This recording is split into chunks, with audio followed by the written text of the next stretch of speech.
Welcome to Leadership Comes Alive, brought to you by LeaderShape Global. This is the show that will help you develop transpersonal leadership skills that improve business relationships and results. Learn to lead beyond the ego and bring about better performing, sustainable organizations. Accelerated learning in a virtual environment will make sure your leadership comes alive.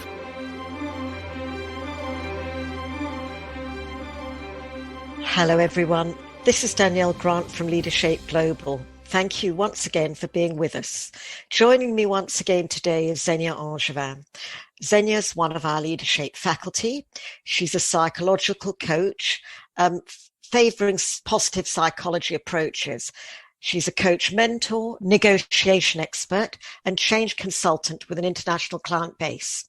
She has held senior roles at the BBC and at Bloomberg Media, and she's traveled widely around the Europe, Middle East and Africa, Asia, Russia and Latin America. And Xenia has held leadership roles working for Her Majesty the Queen at Buckingham Palace, including as head of research and head of government liaison in the diplomacy unit. She's a member of the Diversity and Inclusion Working Group at the EMCC, and also a member of a number of coaching psychology and transpersonal psychology in special interest groups. So today we're going to explore and discover some further insights about diversity inclusion and how they can be overcome in the workplace, how a leader can do something about it, particularly those that are less front of mind. So I'd like to welcome Xenia to the show once again. Thank you so much, Danielle. It's lovely to be here to talk about this very important topic. So, Xenia, I'd like you to talk to us again. We spoke last time about the most usually recognized forms of diversity, and a recent report showed a significant proportion of employers, I think it was up to 50%, would be reluctant to hire people who are neurodiverse. So what is neurodiversity? Well, as a term, it was coined back in the 90s, and it was there to capture the real array of brain makeups found in the human species, inherent or acquired. And like with general diversity we spoke about in the previous session, there's no one official definition of neurodiversity. And I like the definition offered by a Birkbeck scholar, Dr. Nancy Doyle, who says that neurodiversity is a concept that all humans vary in terms of their neurocognitive ability. I think that's very apt. So in principle, any neurocognitive profile that is not neurotypical would be included. So that would be neurodiverse conditions such as ADHD, autism, dyslexia, dyspraxia, dyscalculia, Tourette syndrome, for example. It also includes intellectual disabilities, mental health conditions, importantly, acquired brain injury, and more. And sometimes people have no label or diagnosis, so they don't know what they have, but they strongly sense that there's something different about them. And this was London University, I think this research was done at in the UK. Xenia, is that correct? That's correct, yes, because yes, it was done at Birkbeck, which is one of the constituent colleges of London University. Very right, yes. I know there's been a tendency to medicalize neurodiversity. So what are the experts saying right now? Well, that's right. That's a very good point. And that's pretty much been till present, and quite understandably so, because the likelihood of getting public funds to help with one's condition is much more increased with a formal diagnosis. So the range of neurodiverse conditions has been strongly associated with clinical as such. And the truth is that neurodivergent people tend to find some things incredibly hard. Yes, we have to be honest. But several of these conditions do bring about strengths. And neurodiversity can be a very much a competitive advantage when the individuals are in the right environment and when they make use of their strengths. Instead of trying to overcome challenges in the place more specifically, I think one of the ways to achieve this inclusion for neurodiverse individuals is to create inclusive spaces for work and learning that reduce the disabling factors and amplify the diverse abilities. So it could be a quiet, psychologically safe area for individuals where they can retreat and where they feel sensory overwhelm, where they can take sufficient breaks in collaborative work group sessions, or from those sessions, for example. And that's really important, especially that we had the prevalence of open space environments till now, which were not altogether or always suitable for neurodiverse people, especially in the early stages of the open space movement, so to say. But of course, they're now much more inclusive. That's a clear difference that I think most of us have noticed, that as well as open spaces, there are now quiet spaces where people can regain their focus. And that is obviously, from what you've said, increasingly important for neurodiverse people to bring their gifts to an organization. So when did you first become interested in the topic of neurodiversity? I think I first became interested in neurodiversity when I was a volunteer for the Adult Dyslexia organization. It was led by Donald Schloss. And this is when I first advocated for inclusion for neurodiversity. And we went to various places in England, in Wales and Northern Ireland. And this is when I realized how different people are in their neurological gifts, I'd say. And that's when I wondered about myself. So I wondered as to why I can't spell aloud, for example. Also, although I speak 5 languages pretty fluently and I use 4 alphabets on regular basis, I could never learn the grammar, for example, in a way that is taught at schools. So my way is, my neurocognitive way is to rely on my intuition and to rely on my listening skills for language. So I found myself actually expelled from school at the age of 8 for being assessed as not able to learn foreign languages beyond my mother tongue. And of course, that's not quite right, because I do speak languages, but I just couldn't explain it in grammatical terms. I don't think I'm alone in that, in being sort of different from the regular people, because if you look at the numbers, I think 10% of the population in general are dyslexic, 5% of population have ADHD, at least 7% of the population have mental health needs. And well, with the pandemic now, we'll find this number is much, much bigger. 1 or 2% of the population are autistic, and 5% of the population are dyspraxic. And we also know that diagnostic practices are still not perfect. So this number is probably much, much higher. So how far do we have to go before we're inclusive for neurodivergent communities? There's still a long way to go. Although I must say that neurodiversity is now actively addressed by the professional bodies, by the organizations, institutions, so that it is slowly but forcefully accepted that inclusive practices for neurodivergent populations need to be in place. They ought to be in place. But it's shocking in some places, because I think you mentioned those figures from the ILM report that say that 50% of employers in the UK will hesitate to hire a neurodivergent individual, which I think is shocking. And of course, neurodivergent individuals, the populations, are very good for business because they often come with the what we call enriched cognitive repertoire, and that allows businesses to reap the diversity bonuses, using the term which the author Scott Page gave to it, and he's a great author on this topic. And these are not the only issues. I think the other neglected issue which relates to neurodiversity is personality traits. So I think we're still struggling a lot in the organizational space with accepting of different personality traits. So it sounds like there's potential for a lack of diversity and inclusion in this area as well. I'm intrigued. Could you give us some examples from your own practice? One example I could give would be the futile battle between how the society values introversion and extroversion traits. And that battle tends to be biased against introverts, I find. So I'd say that some established definitions of introversion would include subtraits such as being friendly, being social, and energetic. And of course, this may cause others to think that the introverts are the opposite of being friendly, social, and energetic. And that is a logical fallacy, and it's just simply not true.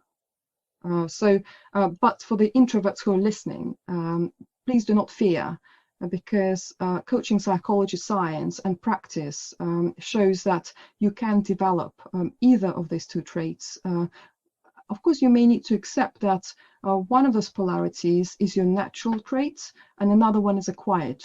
But this is now becoming a norm, accepting that you can develop.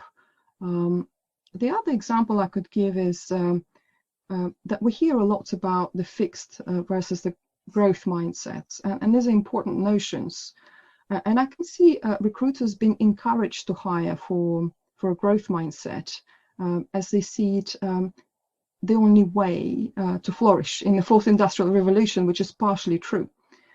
However, I think that the growth mindset comes with its own challenges.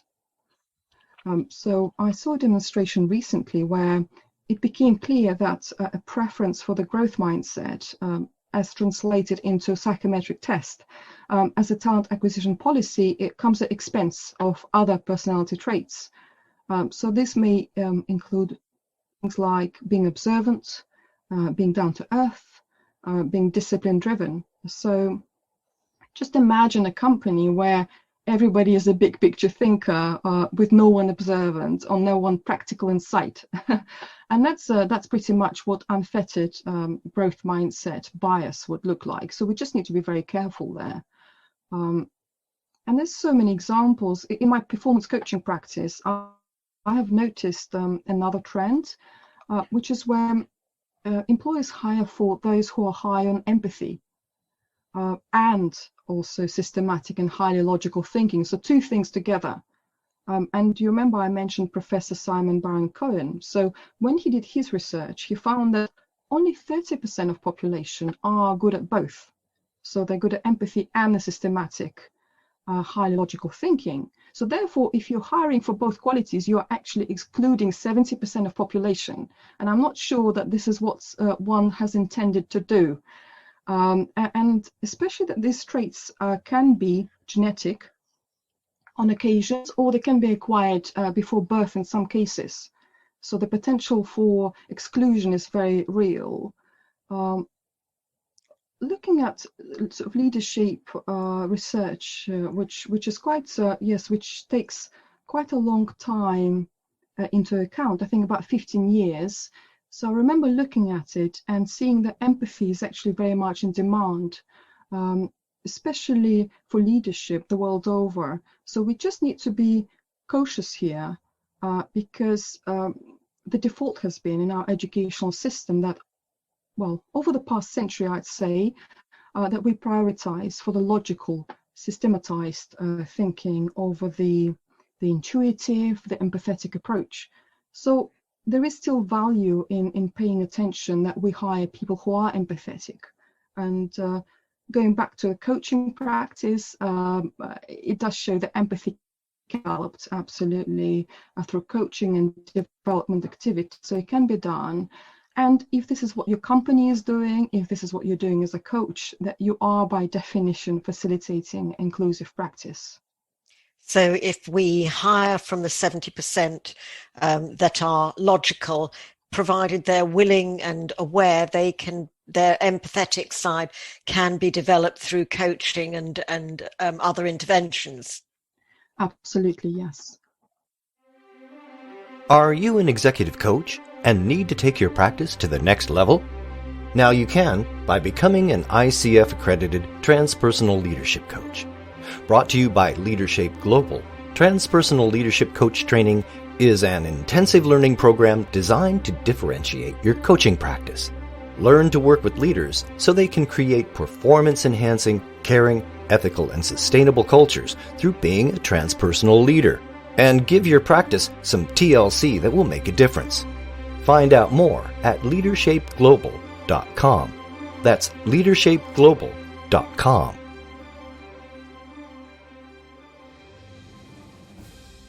So is there a gender dimension to neurodiversity? Well, this is very much an interesting research right now. And it's very interesting, you see, because I did mention diagnosis. And because diagnosis is a bit more difficult for females, because females are conditioned to blend in, to socialize. So they're less likely to be identified as someone who has a neurological condition. So it's quite a difficult question to answer, although the research so far shows that there is a difference. But work-wise, in terms of organizations, we just need to be aware that there's lots of women who are not diagnosed, far more than men. But still, I think we need to keep in mind all of the genders and just wait for more research to come out. So what is special about a transpersonal leader in the way that he or she approaches the challenge of neurodiversity? Well, I think a transpersonal leader, first of all, can be neurodivergent themselves. Yes, and I have to say that if you are a neurodivergent transpersonal leader, it's not easy. It's not a mean feat to challenge the system that is designed for neurotypicals. So you will be challenged along the way. Not in a bad way, like I said, because we always think that people want to do the good thing. They want to nurture diversity and inclusion, but it's still not easy. And I think that all the transpersonal values come into play here, because yes, it does need courage. You need to take responsibility. If you want to enrich inclusion in your organization, you need to realize that you can take choices. And I think a transpersonal leader will choose to change things around and to become more inclusive and to create a more inclusive culture. So it's like the entire transpersonal journey. It starts with you. If you're not neurodivergent, you think. So I think the way there would be to think of it as just that. It's a middle point in the vast spectrum of many possibilities, which are all equally worthy of inclusion. And I think neurodiversity is relevant at all times, but I really want to highlight the talent management, which is the process of attracting, identifying, developing, engaging individuals and organizations. And this is not just happening in HR these days. Of course, all the line managers are involved in that process. And a transpersonal manager who is involved in talent management would need to be inclusive of neurodivergence, especially in the early stages of hire, and particularly for emerging talents. I coach a large number of emerging talents, and that's something that is on my mind quite a lot. So I think that a transpersonal leader would be very conscious of adopting a selection method which is suitable across the neurodivergent spectrum, and that's not easy. So, for example, I see too much reliance on certain types of memory in recruitment, where the ability to recite, let's say 50 stories of love and deceit from one's career by heart, it's not relevant to the job in question. And it's not inclusive because many neurodivergent people have different memory profile to the neurotypicals. And it's just simple as that, just allowing the person to bring in their notebook in the interview and accept that this is a highly stressful time. So it will bring upon anxiety, which will also change memory profile for those who are prone to anxiety. And that's another neurodivergent factor. It doesn't affect the validity of the interview process at all. I think the same goes for being courteous in making the candidate aware of what tests and what kind of questions they should be expecting in the interview, and what aspect of their ability of all personalities being measured. In fact, it actually makes the exercise, the interview, more valid in psychological terms. And beyond that, beyond the technical stuff, it's just about being kind to each other. So I remember posting on LinkedIn the other day about the difficulty which organizing, and that comprises timekeeping, planning, aligning resources, and that's a lot of difficulty for some neurodivergent people. That makes it very challenging for them, especially for those with ADHD. And since ADHD is often undiagnosed, especially in women, the struggle with organizing is real for many. So what this means is that instead of suspecting poor working ethic in someone who appears to be disorganized or is a poor timekeeper on occasions, it's important to keep in mind that often the causes of these are not behavioral, they are neurocognitive, they're much deeper.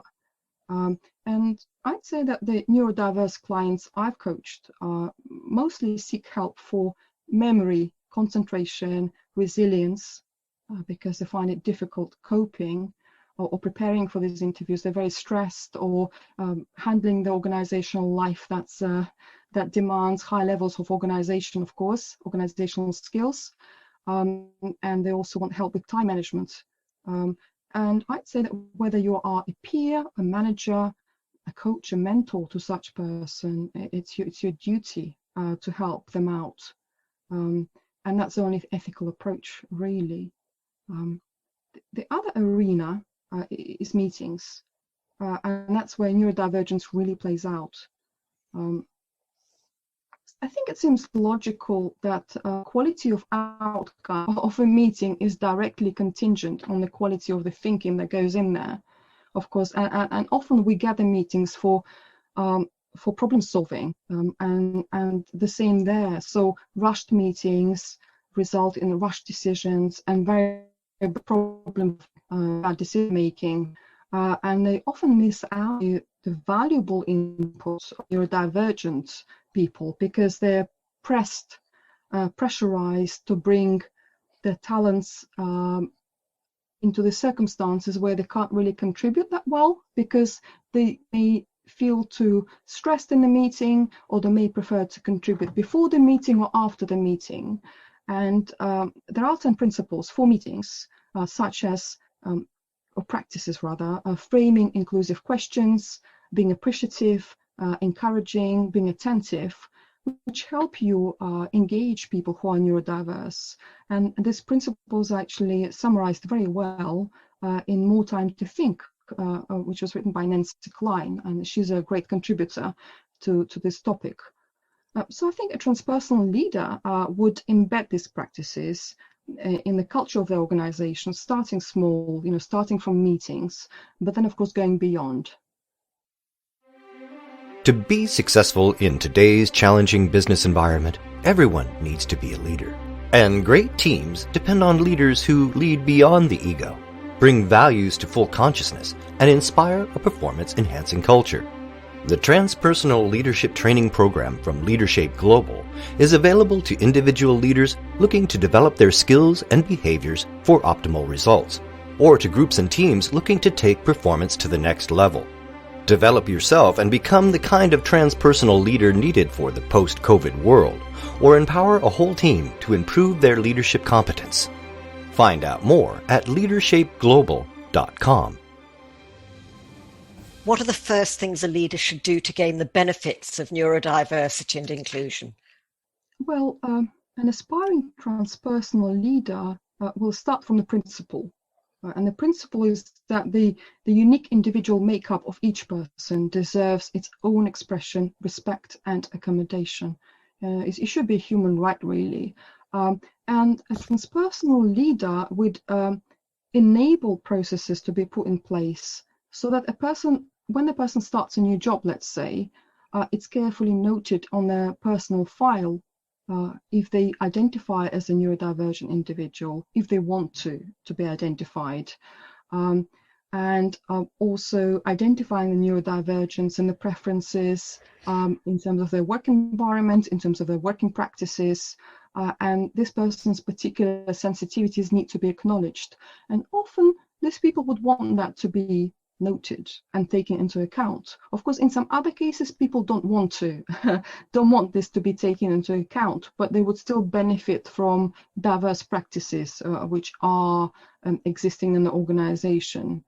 And I think that we've been straitjacketed into corporate molds for way too long, and the time has really come for the transpersonal and inclusive, because it is humanistic, it's caring, it's diverse, It's inclusive, like I said. It's free and responsible at the same time. And this is where we have a conscious need for equality, fairness, sustainability to be acknowledged. And I think this is really transgenerational. So it doesn't just belong to the millennials or the later generations or earlier. This is really for everyone. And I feel the entire humanity is now heading in that direction, and not just sort of selected groups. And of course, that creates better, happier, and more successful organizations. It may appear to slow down. I think the inclusion of neurodiverse people may appear to slow down the decision-making process. But I think the benefits of distributing leadership for decisions to those who actually understand it the best, understand the issue the best, will mean fewer suboptimal outcomes, fewer instances of very poor decision-making, which will need to be undone again. And I've seen it many times in my professional life. And it is really the secret recipe to great problem solving. Making the right decision is really a more assured way to be faster in the end. That's great. Thank you, Xenia. And I know that most of our listeners will be aware that there's a plethora of research out of there showing that diverse and neurodiverse organizations offer between 26-36% greater financial success than those that are much more restricted. And that makes perfect sense, because the more ideas you have, the more innovation, the more the company can move with the times and be agile. So there's a real hard bottom line benefit to adopting these practices, as well as the knowledge that you're doing the right thing for everybody in your organization and for the organization itself. So I just want to thank you once again, Xenia, for sharing all your research and understanding of diversity and inclusion with us today, and also on the previous occasion. And that's all for today's episode of Leadership Comes Alive. And I'd like once again to thank Xenia Angevin for being with us today, and thank you all for listening. Until next time, this is Danielle Grant from LeaderShape Global signing off and saying goodbye. You have been listening to Leadership Comes Alive, brought to you by LeaderShape Global. Join us next time as we continue to explore transpersonal leadership skills that bring about better performing, sustainable organizations. We'll talk with you next time on Leadership Comes Alive. Visit LeaderShapeGlobal.com.